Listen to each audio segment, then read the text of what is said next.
Hi, I'm Harriet Frew and I write and podcast about the psychology of eating disorders. I've personally recovered from bulimia and I've worked as a therapist for 20 years. I hope to inspire, educate and improve understanding about eating disorders through my writing and audio.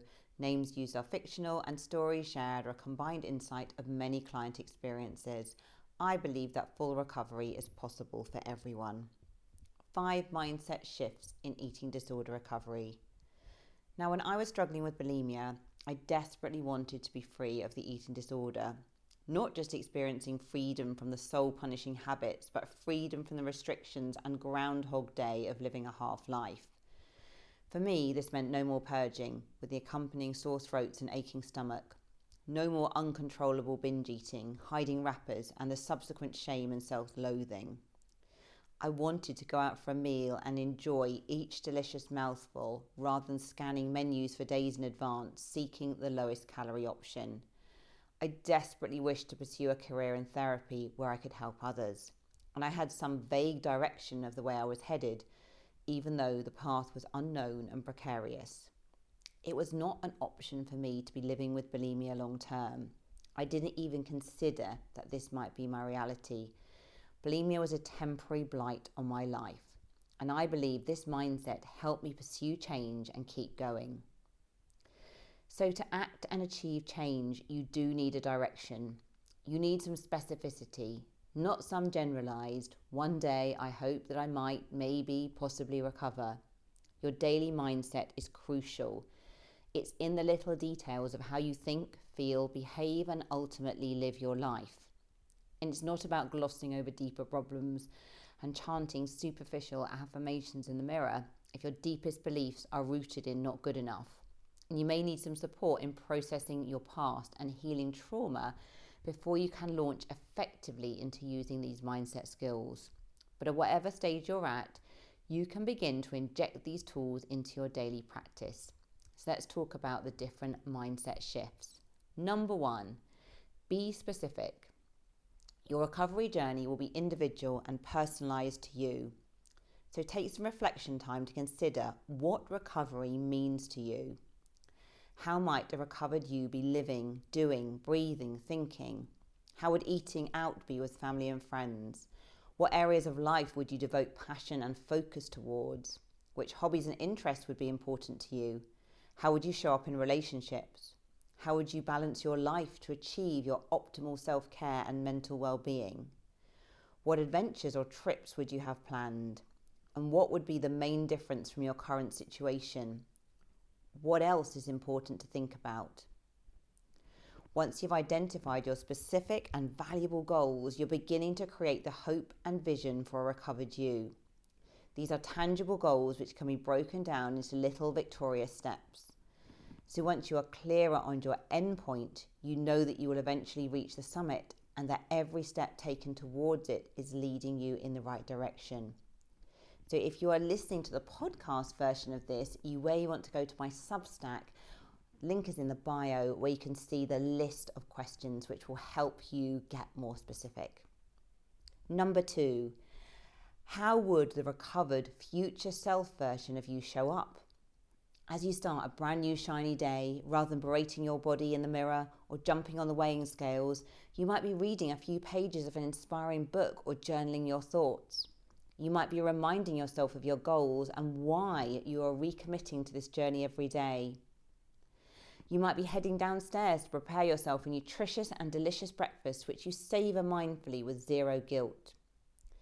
And the recovered you is probably prioritising regular eating and self-care. And you appreciate that these are non-negotiables for supporting yourself mentally and physically. You feel deserving and worthy of treating yourself well.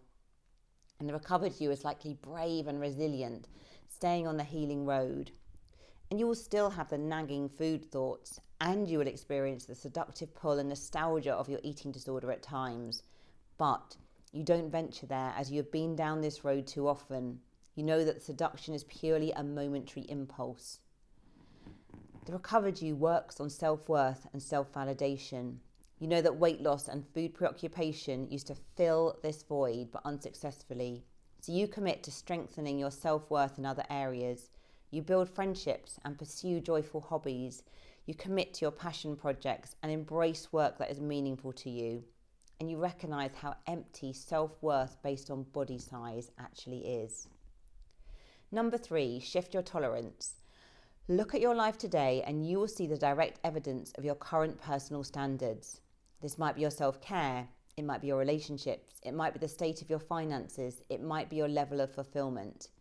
If you're running yourself ragged with overwork, if you are people-pleasing relentlessly in relationships, if self-care is not a word in your vocabulary, then you are likely not feeling good. Now, this is a hard pill to swallow, that ultimately you are responsible for raising your standards and creating a life that is more aligned for you. And of course, privilege plays a part, and it's important not to overlook this. However, if you're in situations that drain, sap, and negatively impact you, this will massively influence your well-being. Unhealthy relationships will impact your relationship with food and body. If life is stressful and overwhelming, you will use food as a safe life raft to hold on to. So you might need help and support to create healthier connections and to set boundaries and to prioritize yourself.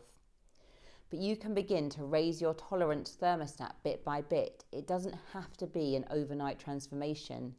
You can begin to treat yourself as you would a dear friend, and you can begin to implement greater self-care practices such as allowing yourself nutritious foods or enjoying hobbies that bring contentment. And you can spend more time with people in your life who uplift and encourage you. You can look at options for leaving the job that leaves you unappreciated and overworked. And you can decide to treat your body with greater respect, even if self-love feels like a distant goal. Number 4, set your blueprint deeply in your psyche. So you may be prone to setting big, lofty and dreamful goals, but then living the minutiae of your life in a very different mode. So maybe your vision board is clearly hung in a prominent position, but your daily grind is all too preoccupying and overwhelming. The vision is buried under stress and chaos. And if your inner critic is running the show of your 60,000 plus thoughts per day, no wonder that change feels overwhelming. So you need to consciously start to shift negative thoughts and beliefs and replace them with constructive, healing ones. So if you're consistently thinking, I can never recover, recovery is impossible for me, recovery is too hard, I can't live without my eating disorder, who am I without my eating disorder, you're not going to be feeling inspired and hopeful. Instead, write in your journal or record an audio some alternative beliefs.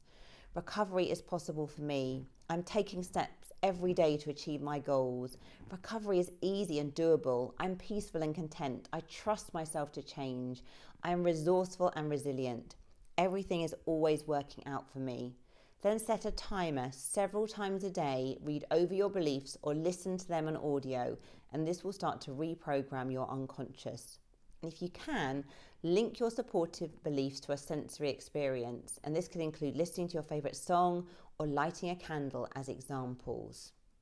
Number 5, feel the fear and do it anyway. When you embrace change, fear will always be your companion. Humans are designed to experience fear to protect them and ensure survival of the fittest. But many of your fears are unrealistic and catastrophized. So realize that fear will continue to be shouting in the backseat of your car as you drive along the recovery road. But keep going anyway and realize that freedom is on the other side. And bonus point, cultivate a recovery circle. Jim Rohn says that you are the sum of the 5 people with whom you spend the most time with. So look closely at your intimate circle. Are you surrounded by encouraging and uplifting people? Do the people in your life have a healthy relationship with food? Do the people in your life criticize and moan about life?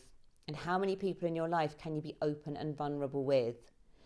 Parasocial input can be vital too, with podcasts, books, and YouTube personal development content.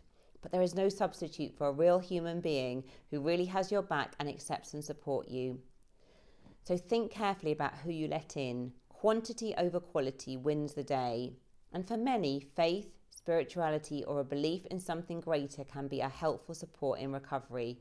But of course, this is deeply personal and you need to consider your own preferences here. But relinquishing control and trusting that something omnipotent is guiding and supporting you can be incredibly helpful. So what works for you around mindset and staying aligned with your recovery goals? I hope you found this helpful.